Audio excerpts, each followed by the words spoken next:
물론 편안한 삶 자체로 나쁜 것이 아닙니다. 그런데 문제는 뭐냐면 항상 이것을 과도하게 추구하는 것이죠. 그래서 내가 삶을 얼마나 편안하게 편리하게 안락을 누리는가 하는 것으로 또 자신의 삶의 가치를 결정하는 것이죠. 그래서 편안의 우상을 섬기는 사람은 이렇게 얘기합니다. 내가 누구처럼 안락한 경험을 하고 삶의 질이 어느 정도는 되어야 내 인생은 의미 있고 가치 있다. 편안함이 우상이 될 때 어떤 일이 일어날까요? 첫째로 게을러집니다.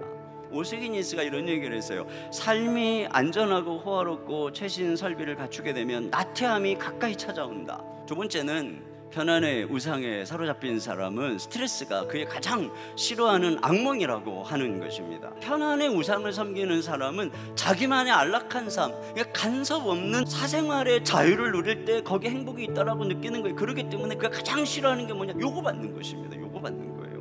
세 번째로 편안의 우상을 가지면 삶을 권태롭게 지루하게 느끼며 유혹에 취약해집니다. 다윗이 죄에 빠진 때가 언제라고 말하냐면은 사무엘하 12장 2절 상반절에 저녁 때에 다윗이 그의 침상에서 일어나. 지금 이 다윗이 저녁 때 일어났어요. 결국 평생 몸소리치게 회개하고 후회할 범죄를 저지르게 되는 것입니다. 그리고 가장 중요한 것, 주님을 따르지 못하고 심판에 이르게 된다는 것입니다. 편안함에 중독이 되면은 결국 우리 주님을 따르지 못한다. 편안함은 마치 마취제와 같아요. 그래서 점점 다리가 무거워져요. 점점 주님은 저 멀리 가시는데 내가 따라갈 수가 없어. 이 편안함이 마취제에 중독이 돼서 자꾸 주님과 나서의 거리가 멀어지는 것입니다. 그런 면에서 우리가 어떻게 편안함의 우상을 제거할까요? 성경에 편안함의 우상을 떨치고 하나님 앞에 쓰임을 받은 많은 사람들이 있는데 그 중에 대표적인 한 사람이 모세입니다.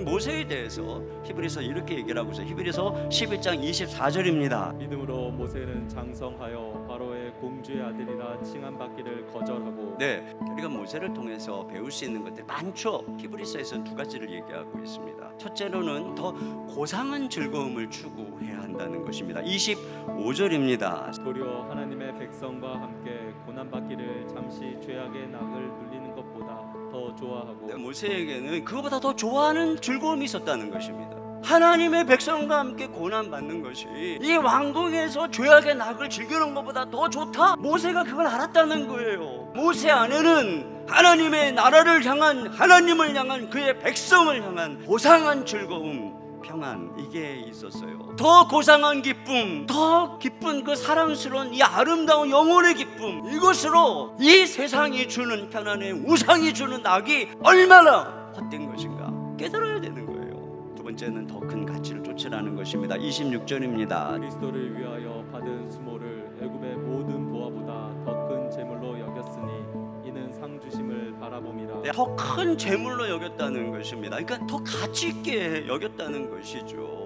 여러분, 그가 누리고 있는 애굽의 보화, 그것으로 인한 이 애굽에서의 안락함을 잠시 죄악의 낙이다 이렇게 얘기를 했잖아요. 여러분, 이걸 죄악이라고 표현한 것을 보세요. 그러면 죄라면 결과는 뭐예요? 심판인 것입니다. 반면에 모세가 하나님의 백성과 함께하는 고난, 그리스도를 위해서 받는 수모에 대해서는 뭐라고 말합니까? 이는 상주심을 바라봄이라. 편안에는 심판이 있고 고난에는 상급이 있다는 것입니다. 이제 우리의 남아있는 삶, 이 남아있는 삶 동안에는 편안의 우상, 안락의 둥지에 묶여 계시지 말고 더 가치 있는 것을 향해 삶을 던져야 됩니다. 왜요? 우리의 삶이 그렇게 오래 남아있는 것이 아니기 때문입니다. 편안의 우상을 이기고 머리 둘 곳이 없으신 우리 주님을 따라가는 저와 여러분 될 수 있기를 주님의 이름으로 축원합니다.